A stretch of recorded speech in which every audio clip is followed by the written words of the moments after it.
Steve Gregg, welcome to Mormon Discussion. How are you today? I'm well, thank you. It's early. Excellent. It's early in the morning for me, but it's not. Yeah, you're over on the West Coast, right? That's right. Yeah, so you're 3 hours behind. So I'm recording this at like 9-something in the morning, and the sun is barely even breaking the horizon where you're at. That's correct. It just came up. Awesome. Beautiful. Well, my listeners are probably not going to have a clue who you are, but this is going to be quite an interesting interview. I am sitting down today with Steve Gregg. Steve came by way of interview due to a listener of the podcast who recommended that I sit down with you and I talk about some issues. Steve, I wonder if you might just briefly introduce yourself and give us a brief bio of who you are so that my listeners can get a feel for your background and what you do. Well, it's kind of hard for anyone to get much of a feel for who I am because I'm kind of unconventional. I'm in full-time ministry, though I have no formal education, and I don't take any salary for it, so I'm not really professional. But I was raised Christian. I was raised in one of the many Baptist denominations, and I'm 61 years old, so when I was 16, it was 1970. My family moved within the vicinity of a church that was sort of the hub of what was called the Jesus movement at the time. That church was Calvary Chapel in Costa Mesa, California. Now, Calvary Chapel has become a big denomination now, but it was only one church back then. And a lot of people were coming there to find Christ and to study the Bible every day, really. They had meetings every single day, Bible studies. And I started attending those when I was 16, and I got a personal revival in my life, I suppose. I had already been a believer in Christ since my youth, and I'd even read the Bible probably more than most people my age had because I had a real interest in that.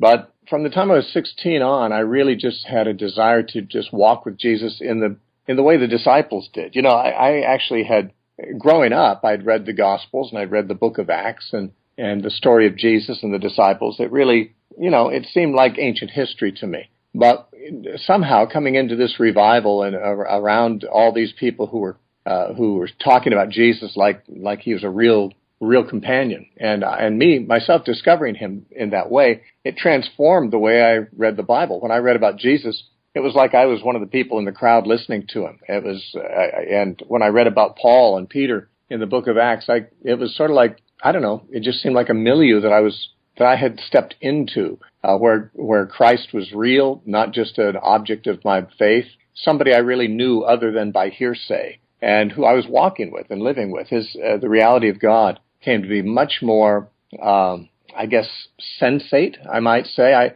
I hate to use words that would suggest feelings, because I'm not really that much of a feelings-oriented kind of a guy. I've always had a problem being a little too cerebral and not so much emotional as I should probably be more. But nonetheless, though it was not, I wasn't getting goosebumps or anything like that, but I had more of just an inward awareness of the reality of God. I know that the Mormons speak about having a burning in the bosom, and I suppose I might have had something that resembled that, although nobody knows what's going on in someone else's bosom exactly, but it was certainly something sensed the reality of God in my life. And ever since that time, which has been 44 years now, I've been walking with Christ. And when I got out of high school, I had the opportunity to go to Bible college.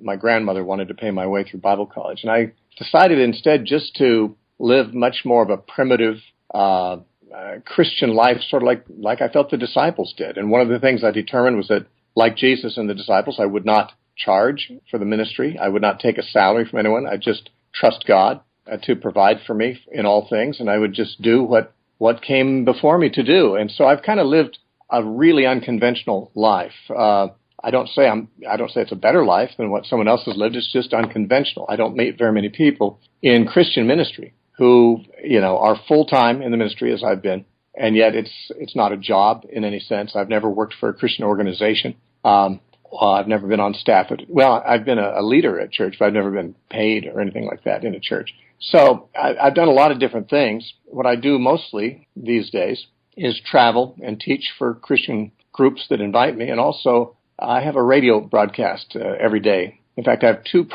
radio programs every day. I have a morning show and an afternoon show, which are on quite a few radio stations now. mostly on the West Coast, although we're on a station in Virginia and we're in Kansas City. But most of the stations are here on the West Coast where I live, from Seattle down to Phoenix. And the radio show is an open line for people to call in and ask any questions they have about the Bible or about the Christian faith. Needless to say, although I didn't get formally trained, I've spent my entire 45 years with my nose in the Bible and in books about the Bible. I've studied a great deal of theology, and I've probably learned more about the Bible in the way that I've studied it, because it's been incessant, than maybe I would have learned going through 10 years of upper level education. I've really had the Bible has been my food, my meat and my drink for since 1970 anyway. And so I don't have any denominational affiliation. I don't have any concerns to make people agree with me on disputed theological issues. My desire is just to be of use to people, and if they ask me questions, I'll give them the best answer I know how. Now, of course, lots of people's questions are about controversial subjects, and my effort is to simply present the various sides of a controversy, why different people hold the different views, and then to share what my view is and why I prefer it or why I believe it's true. So that's sort of my modus operandi when I'm on the radio or when I'm dealing with people. And that's what I've just been kind of living outside the mainstream of evangelical Christianity, although my theology is evangelical. It doesn't really line up with any particular denomination's theology in total. I really love, you talk about your approach in the idea of giving people kind of alternative viewpoints and then simply stating, well, this is where I stand. And I find that to be quite helpful. I think often in religion, we're told things are a certain way, and then all of a sudden we wake up one day and we can't make that fit, and we feel like we have to throw out the baby with the bathwater, and simply giving people multiple viewpoints and allowing them to choose kind of their own belief if it hasn't been spelled out absolutely, I think gives people a lot of freedom and a lot of strength to hang on, and I assume you find the same? Absolutely. I believe that I'm called to be an educator. I believe Jesus was primarily a teacher. I mean, I don't know if I should say primarily, because he was the Son of God, which is far more important than being a teacher. But in terms of his activities, I think his primary activity when he was walking on the earth was teaching. And he told his disciples to teach all nations, make disciples of all nations, teaching them to observe whatever he said. So I believe as a teacher, I'm not supposed to be an indoctrinator, but an educator. And I don't have, unlike some people in ministry, I don't have anything to gain by someone agreeing with me on a controverted point. I don't have my ego wrapped up in it. I'm just interested in what's true, and I've changed my views many, many times as I've studied out things that I had not previously studied out, and I don't mind changing my views. See, if I was locked into a denomination, that I wouldn't have that liberty, and I would, if I were a pastor of a church of a certain denomination, there would be I'd have some vested interest in people agreeing with the views of my group.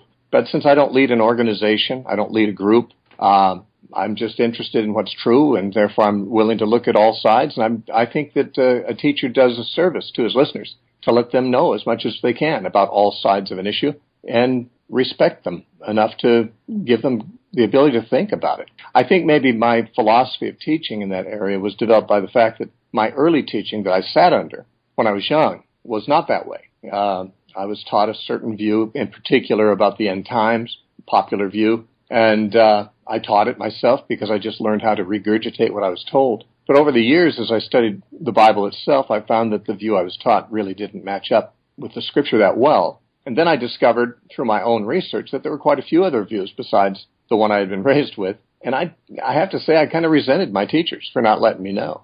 And I thought, well, I'm not going to give my listeners or my students any occasion to resent me on that basis. I'm going to let them know the different views and let them think for themselves. I actually think that sometimes religion treats people like children when people are looking for a grown-up relationship with God. And grown-up means responsible. You have to make your own decisions about things, including what you're going to believe about things that are disputed. Yeah, the last segment of things that you just talked about is going to strike very much at home with my listeners. In fact, you talked about your views constantly changing, and I was reading your biography, the little, I think it's like a 16-page paper that is part of your website. Which, by the way, just quickly, if you wouldn't mind sharing, what's the website that you've got, and where can people find that? Well, the website is thenarrowpath.com. So thenarrowpath.com, and that's also the name of the radio show, The Narrow Path. The program can be heard actually from the website. It streams there and it's archived there, but there's also lots of other resources there. Wonderful. Hopefully the listeners will check that out. In the biography that I was reading about you, you said this. You said, "Some would no doubt conclude, on the basis of all these confessed changes in my theology, that I am theologically unstable, tossed to and fro by every wind of doctrine. Actually, since the mid-'70s, there has been no to and fro-ness about it. I have not gone back and forth in my beliefs. Rather, it has been a linear development. Each change I have made has been precipitated by the previous ones and has been a necessary advance encouraged by those that preceded them. Personally, of course, I regard the sum of these shifts as growth and progress. I do not expect all who read this to agree with me in this assessment." I'll tell you this, I agree, and I think my listeners will agree, and I'll tell you what we run into in Mormonism, and maybe you can speak about this in the sense of the people that you talk to and the people that you help and answer questions for. But in Mormonism, we, just as you pointed out in that church you went to early on, we're often taught in our local congregations a very, just a really simple way of understanding the gospel or understanding our faith. And all of a sudden you wake up one day and you just realize that all of those things don't quite fit, that often there's been some leader off in some corner of the church who would tell you that you can't believe in this idea or you can't believe in that idea or you have to believe such and such. And members will come across this and all of a sudden it'll throw their faith kind of into a struggle. And what I found is helpful is that what I've done is I've gone back and taken those issues, taken them apart, look at what the scriptures say, look at what the commentary is within my faith, and often, almost to a T, every time I find multiple viewpoints. And so then I'm left with a choice. The first choice, if I don't know those viewpoints, is to force the new information, the facts as we'll call them, to change so that my paradigm can stay the same. But what you speak to, and what I've done as well, is that once you realize that things are a little more nuanced or complex, I guess, than we initially see them, we can allow our paradigm to change to fit the new truth or the new facts. And that sounds like exactly what you've done over the course of your life. Well, right. I feel like, Jesus said the truth will make you free. And that means the more of the truth I become aware of, I believe the more free I will be, because nobody has all the truth. We're all learning. And to tell you the truth, I was raised, of course, in the Baptist tradition, believing that we had the purest of all beliefs on all points of the Bible. And I was glad to get off the reservation far enough to hear other viewpoints and realize that, well, some of these things actually make more sense biblically than what I was taught. And I feel that because I've been open to it, I have discovered more truth, and it has been very freeing for me. And I'm not afraid to be free. Some people don't want to get that free. They want somebody else to do all their thinking for them. Right. And I like being free, and I like to be able to think freely. The Bible says where the Spirit of the Lord is, there's liberty. And so I think that where people are bound and required to believe too many things that are actually controvertible, but the system they're in requires them to believe a certain way about them, I don't think there's much evidence that the Spirit of God is there. I want to ask you this. I read your biography, and I didn't quite pick this up in your story, but you said there were a lot of things that you didn't include in this. Had you ever had a faith crisis yourself? And I guess, how did you handle that, and how did you work yourself through that, if you did? I don't know if anything in my life would really qualify as a faith crisis. I've had crises that really made me examine my faith, but nothing really shook it very far. I would say that before the experience I mentioned when I was 16, growing up, I was a firm believer in a fundamentalist type view of the Bible, and I've never really had a problem with my faith, but I have had to come to some different understanding of what it means to say the Bible's the Word of God, because there are things in it that didn't match up with my understanding of inerrancy at the time, and yet what I believe is that my views on inerrancy were themselves unbiblical. I think Bart Ehrman is an example of somebody who didn't make the transition very well from being a fundamentalist to being informed. Because fundamentalists believe that the Bible was inspired, and sometimes they picture it in their mind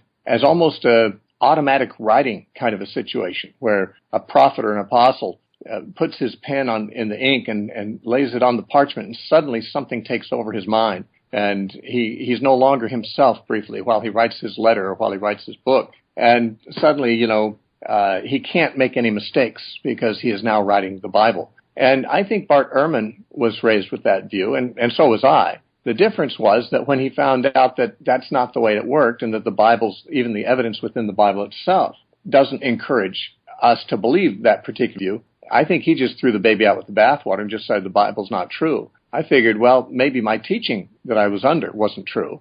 Let me see what the Bible says about itself.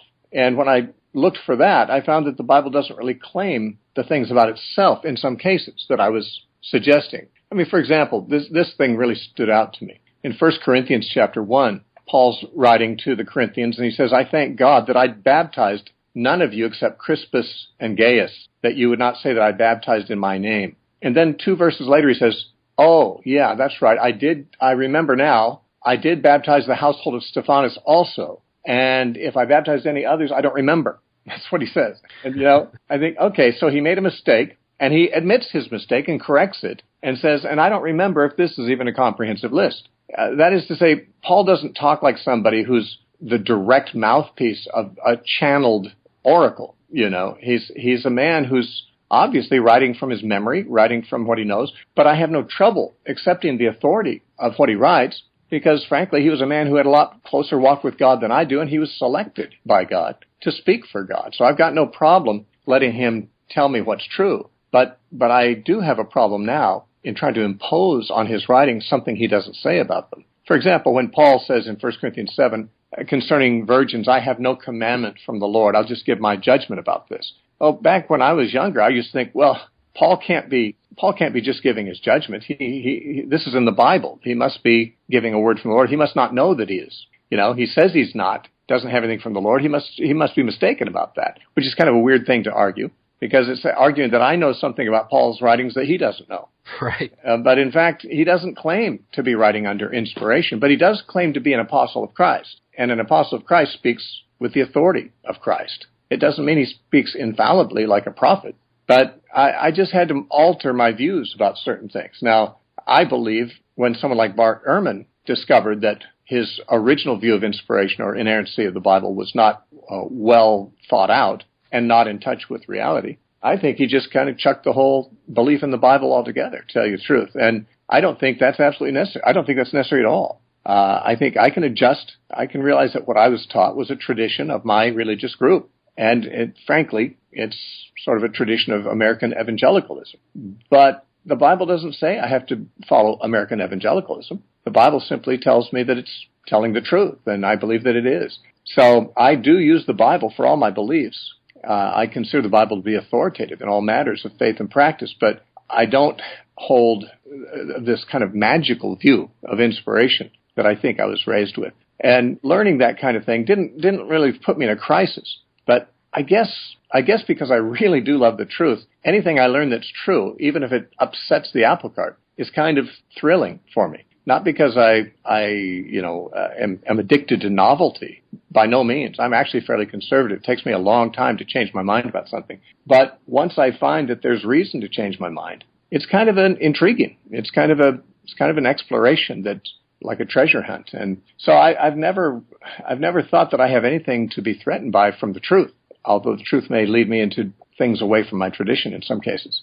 Right. No, I agree with that, and I thought that was beautiful as well. And again, I think a lot of things you're saying would very easily be said by those who listen to this podcast, and because it's that same idea that as you learn new things, you welcome it in, and as you put it, it is thrilling, it is fun. I enjoy taking different things apart and going back into the scriptures and digging and going into my church's history and things that leaders have said, and just kind of picking at those and trying to find both differences of opinion as well as when people line up. And just as you're pointing to the Bible being this book that certainly God has delegated authority to those men to carry on his work and to report on it, that he's not directing every single word as if he's whispering into their ear. And I think lots of Latter-day Saints have to deal with that same kind of issue. We sometimes see the scriptures as perfect, or we see our leaders as perfect, and yet there has to be some room to realize that we each come into this world with our own personalities and experiences, and without God whispering in our ear every word to say and every action to take, we're going to do both good things and bad things, and try to find our own way along the path as well. I wondered, you talked about Bart Ehrman in the historical Jesus, scholarship that he writes books on and tries to certainly push his point across. What do you make of the scholarship around the historical Jesus? What are your thoughts on all that as you've looked it through and looked it over? Well, I've heard Bart Ehrman speak, and I frankly have not bought his books, but I've heard him speak about his main theses about the problems he's found from textual criticism and so forth of the Bible. What surprises me about him is that it wasn't until he was at a very advanced point in his education that he decided that his evangelical faith was not correct. And what he decided was that the Bible isn't inspired in the way that he had thought, because he found about differences in the manuscripts and things like that. And the reason it surprised me is because he went through 2 evangelical colleges before he came to realize what I had no trouble learning when I was in my teens, what any Christian can find out from studying these things on his own, that we don't have all the manuscripts lined up in complete agreement with each other. That's not a secret. It's never been a secret. But apparently that really blew him out of the water in a way. And he just said, well, the Bible can't be trusted because it can't be viewed the way that he had been raised to see it. And so he now takes an extremely skeptical approach, I believe, to the reliability of the Gospels, for example. And liberals have been doing that for over a century now. That challenging everything that's in the Bible as probably not true until proven true, guilty until proven innocent, kind of thing. And I just don't respect that approach, to tell you the truth. There are plenty of conservative Bible scholars who don't agree with his assessment of things, and I've read what they have to say too. As far as I'm concerned, there's no excellent reason. I don't even think there's a good reason to think that the Gospels portray Jesus substantially differently than he really was. I think that they record true events, the true words of Christ, that he claimed, all that the Bible says he claimed, and we have to deal with those claims and either believe them or reject them. But I think liberal scholarship, and that's what Bart Ehrman would have to belong to that category, basically is, their first approach to anything biblical seems to be skepticism, and let it prove itself before we can believe it. Well, we don't do that with other ancient records. We don't do that with other historical records from the past. We might say, I will withhold judgment about some things that they say until I know whether they're true or not. But we don't just wholesale come with skepticism to every ancient historical record the way that liberal scholarship often does toward the Bible. And I don't have a default skepticism. Now, I do think that Christians, I think religious people, I think all people need to be more skeptical than they are about the claims that are made that can't be substantiated about religious things. I think that when people listen to Richard Dawkins say there's no God, I think people need to be more skeptical and say, well, how do you know that this is true? I mean, how do the things that you're saying prove your point? I think if people were more skeptical, a lot of these popular writers against God would have a smaller audience, because these guys don't back up what they say with anything that really proves their point. And the same is true of many religious people, many evangelicals. Lots of their theology, a lot of their claims about the Bible, I think can't be shown to be true. But having said that, I believe that the biblical authors, they're very unpretentious. And they just say, this is what happened. And some of them say, I saw it with my own eyes, And I think, okay, I'm not in the habit of calling people liars unless I find them to be dishonest people. And the people who wrote the Gospels, or we might just say the people who tell us who wrote the Gospels, like the church fathers who tell us that Matthew wrote the first Gospel and that Mark was Peter's translator, and that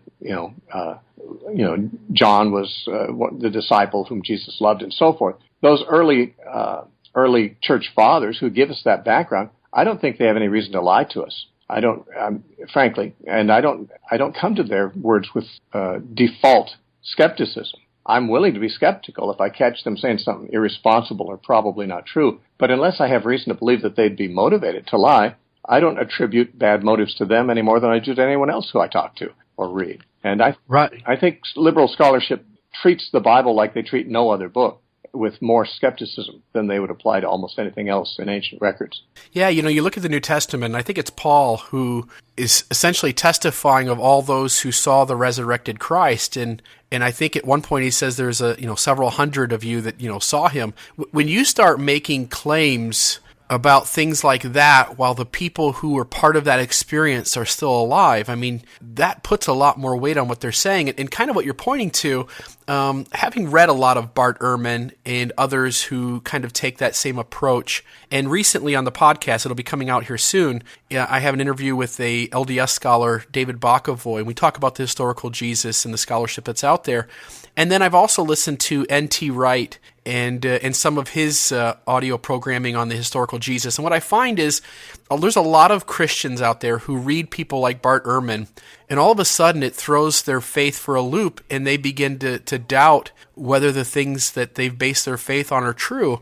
But it would help so much if they would just take a step back and look at various viewpoints and realize that, there are also faithful scholars out there who have looked at the exact same information and draw absolutely, completely different conclusions, and that one ought to not just see Bart Ehrman as kind of, pulling the wool off of our eyes, but rather that it's one perspective, it's one conclusion, and there's a whole cart full of those different directions that each of us can go in and how we take that same information. Well, that's precisely correct. I mean, there are many conservative Bible-believing scholars that have been dealing with the same points, the same information that Bart Ehrman raises, but don't see any reason to reach his conclusions from them. And to my mind, I don't either. Now, like I said, I'm basically conservative. I change my views, sometimes very radically, but not very quickly. I'm resistant to change. So, my tendency being conservative, I'm likely to stick with a conservative view of the evidence.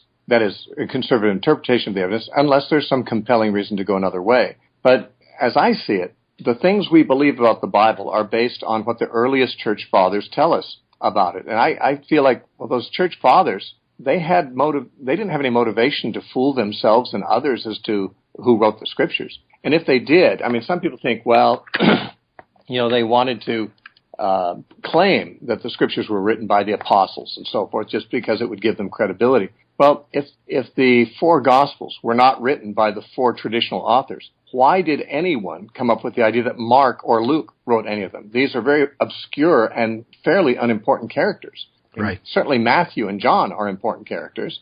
And we might say, well, if those books weren't really written by Matthew and John, someone might still wish to believe they were. But if Mark and Luke didn't write those two Gospels that bear their names, why would anyone suggest that they did? There was no prestige associated with them. Luke's not even mentioned in the Bible, except as one of the people in one of the lists of people that was with Paul when he was in prison in Rome. And it's a long list, and his name is obscure. Mark is very obscure also, although he's mentioned a couple times. If you're going to lie about who wrote these documents, you would definitely pick the kinds of names that, say, the Gnostic Gospels claim. The Gospel of Peter, the Gospel of Mary, the Gospel of Philip. They pick apostolic people to claim to be, although they're lying. The Gnostic Gospels obviously are lying because those people weren't alive when those were written. But the Gospels we have in the Bible, none of them actually claim anything for themselves, except that they're true. They don't claim any authorship. It's the church fathers that remember, because they lived near the time that those Gospels came out. They remember who wrote them, and they seem to be honest in their attribution of authorship, since they, like I said, They didn't say that Mark's gospel was written by James, the brother of John, or something, because Mark, if you're going to find some fictional author, you're not going to pick Mark or Luke, because they just don't confer any prestige to the book. Yeah, that makes a lot of sense. The next question I want to ask you is just religion in general. I mean, do you feel like it's the job of religion to answer all the questions, or do you feel like religion and our faith is designed to simply push us outside our comfort zone, or maybe is it designed to do both? I believe that our faith is supposed to bring us into actual contact and communion with God. Now, in terms of answering questions, I believe that if we have authoritative documents from the prophets and apostles, then, obviously a lot of answers are going to be answered, a lot of questions are going to be answered authoritatively that way. But I think we have much more curiosity than we need to. We're curious about things that we don't need to know. Some people ask me on my radio show, what's the most common question that I get asked? I've been on the show doing it daily for 17 years, and I get asked several questions, every hour on the show. And it surprised me. The questions people ask the most are things that you really don't need to know. Who were the sons of God who married the daughters of men, and the Nephilim that came from them in Genesis 6? Well, I mean, there's different theories. I can outline them for you, but does it really matter? I mean, how does that affect your life? How does that affect your relationship with God? It would seem more reasonable for us to look for answers to the questions that tell us who God is, what He's like, and what He wants from us, and what might be expected of me from Him. I mean, these are the kinds of questions I would need to have answered if I want to be in a relationship with God. And the Bible does answer those questions. It doesn't answer questions about whether there's life on other planets. It doesn't even give exact answers about things like, the age of the earth and things like that. So, I mean, these are questions people have. But if we knew the answers, would it make a difference? It would only make a difference in our curiosity. It wouldn't make a difference in what matters. And what matters to God is that we know Him and walk with Him, and that He has revealed Himself accurately in the Scriptures. And I believe that, the answers to questions about God that are essential for us to know are all there. Now, does it move us out of our comfort zone? Well, I think it should, because none of us are very comfortable with holiness. I think holiness is unnatural for us. I think it's supernatural. And we're, like I mentioned myself, being fairly conservative, and I don't change easily. Every time I've had to change my views in any radical way, it's been uncomfortable for me. And yet I do it. Because I want the truth, but I want to know God. And I think when you talk about a crisis of faith, when someone actually has it, really helps you to understand whether you know God or just know about God. If you know God personally, then people can shake up your views about the Bible or about a lot of other things, but they're not going to raise serious questions in your mind as to whether Jesus is real or God is real, because you know Him. And I've been interviewed on atheist podcasts, the infidel guy and some of those ones, and I've told them, well, I have very good rational reasons for my beliefs, but if all those rational reasons suddenly just dissolved, I have other reasons. I have an experience with God.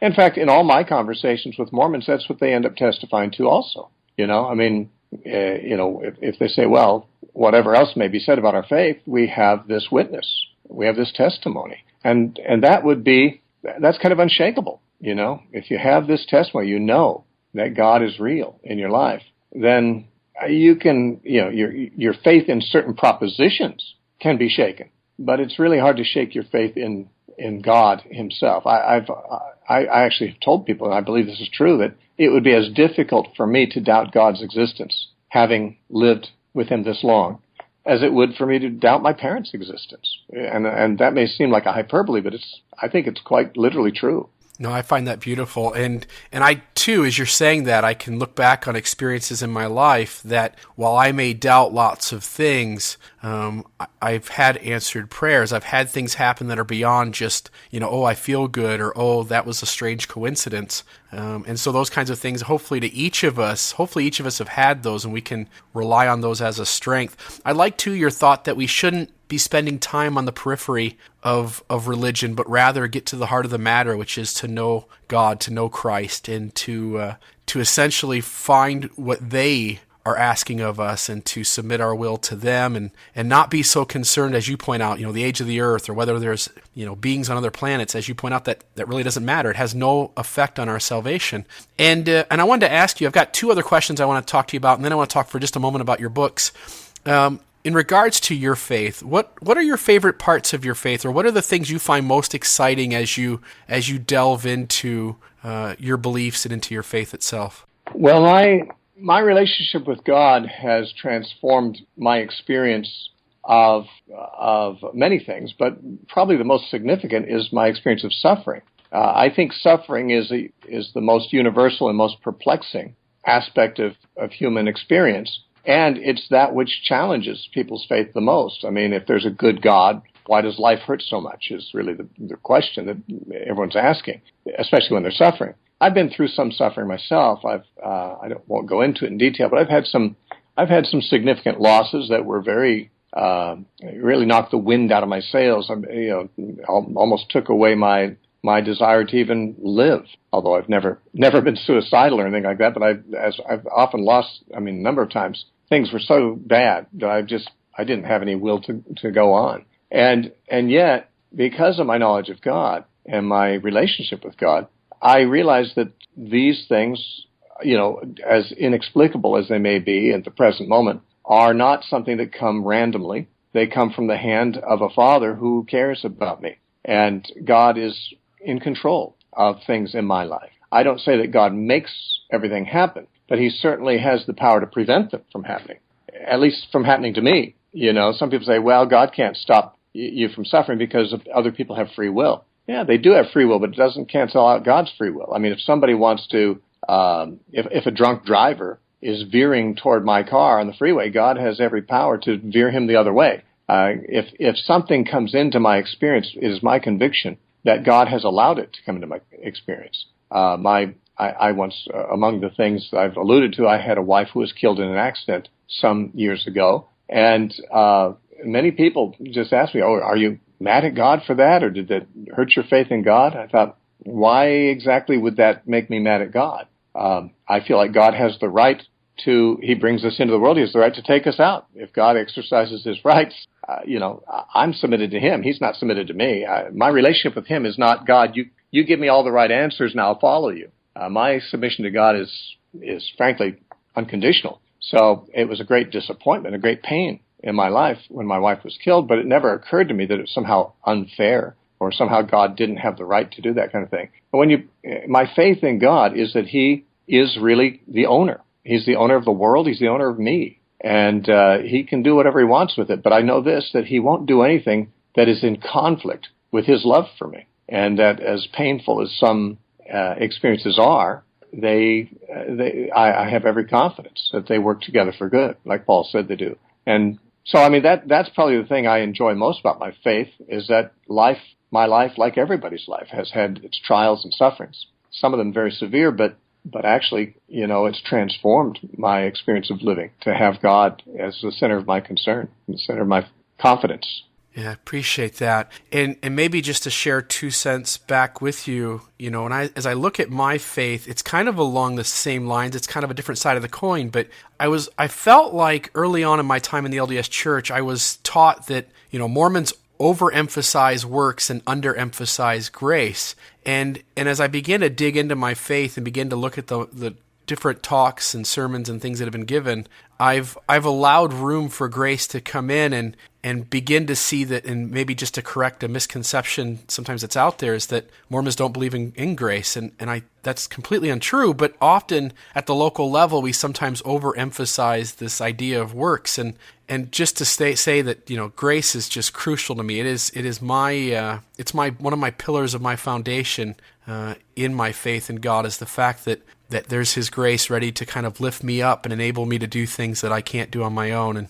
And so that was just a thought I had as you were sharing, the trials and adversity you've had, and how in some ways that's been a blessing, because it's given you a chance to move forward and to grow from those things. And as you point out, God can stop things, but yet he chooses not to, and all that goes into that, and maybe recognizing, you talked a little bit about, if God does this for me, then I'll follow him. And that seems like the proposition that Satan through to God as he was talking about Job was this idea that you've blessed Job with everything, and if you just take it away from him, then he wouldn't praise you.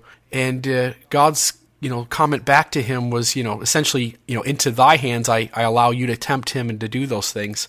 So hard times come, and we each have challenges and trials, and so I appreciate you sharing that. In some ways that's been certainly sad and hard and tough, and like you say, moments where you didn't feel like you could go on, but that it's also part of the blessings of your faith is to have those challenges. I want to finish up asking you about maybe just keeping in the back of your mind those who are struggling, those who have lost faith in God. What can we do to strengthen that? What, if someone says to themselves, "Hey, I've lost faith, but I want to believe. I want to lead with faith." What can somebody do, on an individual level that would help them get going back the right direction? Well, that really depends on what it is that caused them to lose their faith. I mean, there's lots of reasons people depart from the beliefs of their upbringing. If it's simply that they've gotten challenging information that they don't know how to deal with, as there's tons of that out there now. I mean, with the new atheists and of course, liberal scholarship and so forth, there's all kinds of people putting out their arguments against our faith, and if we don't know the nature of the facts, or if we don't know how to answer those things, obviously that can cause someone to lose faith. They can just reach the conclusion that, believing what I was taught just doesn't make sense, so I'm not going to believe it anymore. Well, if that's the problem, then obviously someone ought to do more research, because as far as I'm concerned, the more research you do, the more Christianity and the Bible, the reliability of them seem to shine forth. And if someone's reading only Bart Ehrman and people of his type, well, no wonder they're going to lose their faith, because, like you said, he takes the evidence and puts the most skeptical spin on it that he can. Whereas other scholars, I think people should read more widely, other scholars who are more conservative, they revel in the evidence. They're not trying to hide the evidence. They deal with the evidence very forthrightly, and yet they put a more reasonable, in my opinion, interpretation on the facts, which, I mean,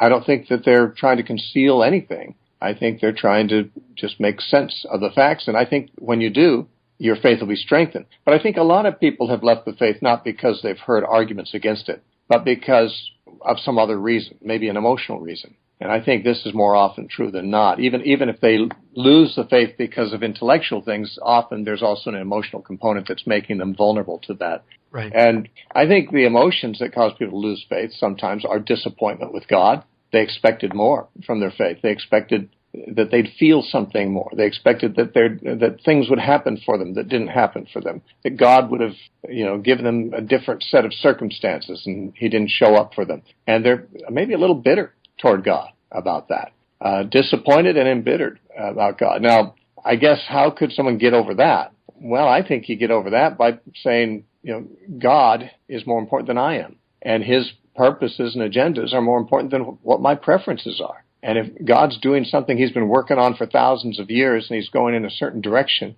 I'm here for a few years only, and my tastes and my preferences and my pleasures and my comforts and so forth are relatively insignificant compared to His overall plan. I don't mind fitting into His plan, however painful that might be. Like Job said, you mentioned Job. Job said, though He slay me, I'll trust Him. Well, in other words, Job was saying, God doesn't owe me anything. He's God. I owe Him. And I think our natural tendency is to feel like, we deserve a little something, at least a little fairness, a little bit of deference from people and from God. And when God doesn't defer to us like we think He should, sometimes we get embittered. And I think people have lost their faith over that because God just didn't seem to be doing what they thought God should do for them. Or He allowed trials in their lives they were not ready to handle, or like I said, that God didn't show up. They've heard other people testify of a relationship with God, and they prayed and they did all the stuff. They jumped through the hoops, and God never really showed up for them, and so they're mad at Him. I would just say God is real, and once you put Him at the center of all your concerns, not as a means to an end, not seeing God as the one who will bring me love and peace and joy and salvation even. He will do those things, no doubt, but that's not the motivation. You put God at the center of your life for Himself because He made us, He owns us, He deserves to be the focus of our love and our attention, and because by doing so is the only way to make ourselves be in sync with reality, because the whole world is made for God's purposes and God's glory. And once we begin to step into that role of being, I'm just here for His glory. I'm not here for my agendas. I'm here for His glory. Suddenly there's all basis for resentment or bitterness toward God. It doesn't have a foundation anymore. I think it's putting ourselves first instead of God is what makes people sometimes become disappointed with God. And I can understand being disappointed with God, but I think that it's if we let our lives and our faith be ruined by our disappointment, we're just cheating ourselves, and we're not doing any damage to God, really. We're just damaging ourselves. I think we need to just get into a right relationship with God, and knowing God, really knowing Him, as I said, other than by hearsay, is going to go a long way to making your faith invulnerable to attack if you really have a relationship with God. Jesus is risen from the dead. He's alive, and He makes Himself present with us through His Holy Spirit. And if we are walking in the Spirit, we're in communion with Him. And that communion can be just as real as our communion with any person we know and love. Amen to that. I appreciate that. I'm sitting down today with Steve Gregg. Your website, again, is thenarrowpath.com. I also wanted to just touch on real quickly, you've got 2 books out that I see. One is called All You Want to Know About Hell, and the other one is Revelation 4 Views. Where can people find those books, Steve? Well, just through the regular booksellers. I don't sell them. You can get it through Amazon or ChristianBook.com, and frankly, you can get it at Barnes Noble. A lot of times they have them in the stores. I would just point out this, that the Revelation 4 Views is simply comparing side by side in a parallel commentary format 4 entirely different approaches to Revelation that are well established historically by different groups, and basically it doesn't champion any one view itself. My book doesn't even reveal what my view is. It just really wants to give people all the information to evaluate different views. And the book, All You Want to Know About Hell, I don't like that title, and I would never want to give that title without the subtitle, because the subtitle tells you what it's really about. By the way, I didn't choose that title. The publisher chose it, and over my protest. But the subtitle is 3 Christian Views of God's Final Solution for the Problem of Sin. And it basically is sort of like the book that I wrote about Revelation. It compares different views that Christians have held and the arguments for and against them. And there's 3 different views of hell. There's 4 different views of Revelation that have historically been held, and neither of my books actually reveals what my own leanings are necessarily, at least not overtly, maybe subtly.